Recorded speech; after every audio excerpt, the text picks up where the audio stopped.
Salam damai sejahtera di dalam Tuhan kita Yesus Kristus.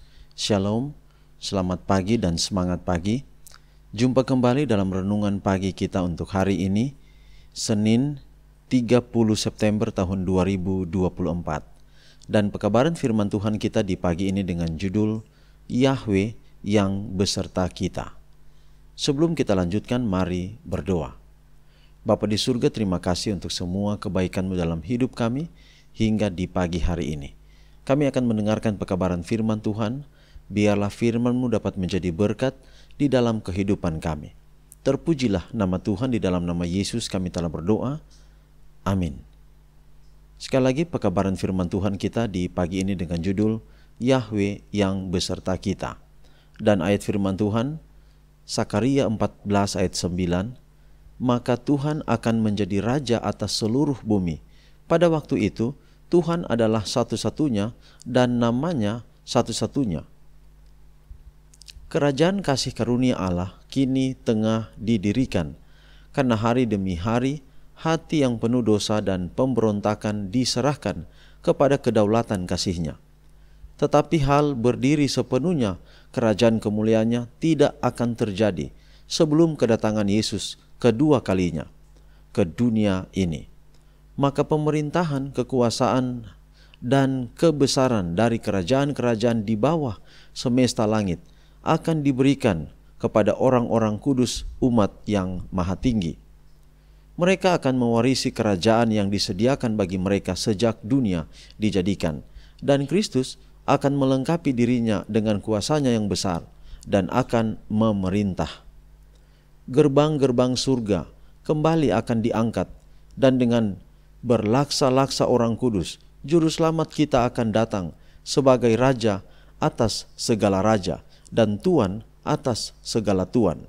Yahweh yang beserta kita akan menjadi Raja atas seluruh bumi.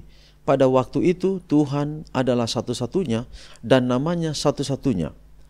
Kemah Allah ada di tengah-tengah manusia, dan Ia akan diam bersama-sama dengan mereka. Mereka akan menjadi umat-Nya, dan Ia akan menjadi Allah mereka.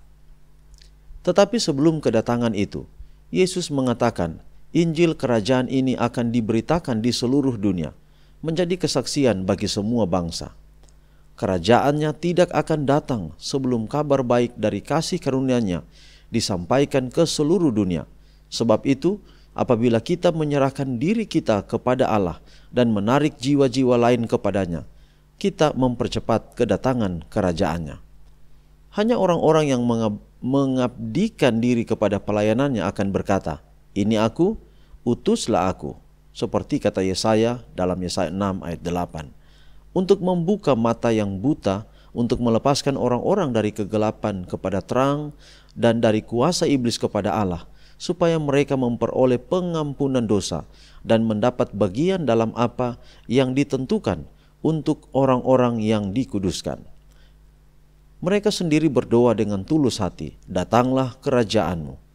Sebagai perenungan, apakah saya secara aktif menantikan dan mempercepat kedatangan Yahweh yang beserta kita untuk kali yang kedua? Dapatkah orang lain melihat bahwa saya memang demikian adanya? Jadi puji Tuhan, oleh karena Maranatha berarti Allah, Maranatha berarti kedatangan Yesus. Tetapi Immanuel, jadi Immanuel di dalam Alkitab, dalam kitab Matius dicatat di sana bahwa Immanuel Allah beserta kita. Yesus adalah Immanuel. Jadi kalau menggunakan kata Yahweh di sini, Yahweh adalah penyebutan di dalam bahasa Ibrani untuk menyebutkan Allah. Dan tentang hal ini banyak orang yang pada akhirnya mereka bertengkar oleh karena penyebutan Yahweh. Jadi katanya bahwa semua orang yang berdoa harus menyebut Allah itu Yahweh, mengganti dengan Yahweh. Sebenarnya Allah di dalam bahasa kita, God di dalam bahasa Inggris adalah penyebutan di dalam bahasa yang kemudian bahasa ini sudah begitu banyak bahasa. Kalau kita menyebutkan Allah itu tidak menjadi sebuah kesalahan. Kita menyebutkan God itu tidak menjadi sebuah kesalahan. Bahkan kalau di bahasa Waropen misalnya di Papua menyebutkan Daida, ya Daida Sera Allah. Jadi itu tidak masalah, karena itu bahasa daerah itu untuk mendekatkan kita kepada Allah. Karena itu penyebutan, sama seperti kita menyebutkan Bapa, itu adalah hubungan antara kita dengan Allah sebagai Bapa kita. Jadi untuk apa kita harus berdebat? Semua orang harus memanggil Yahweh, padahal Yahweh juga pada waktu itu tidak dapat disebutkan. Kata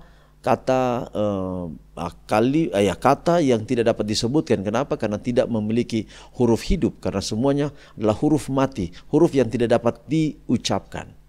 Nah, itulah sebabnya pada waktu itu Yahweh akan diganti dengan Adonai agar dapat diucapkan. Tapi itu tidak penting, itu bahasan yang lain. Tetapi saat ini adalah Yesuslah Immanuel, Allah beserta kita. Hingga kapan? Hingga Maranatha. Apa itu Maranatha? Kedatangan Yesus yang kedua kali.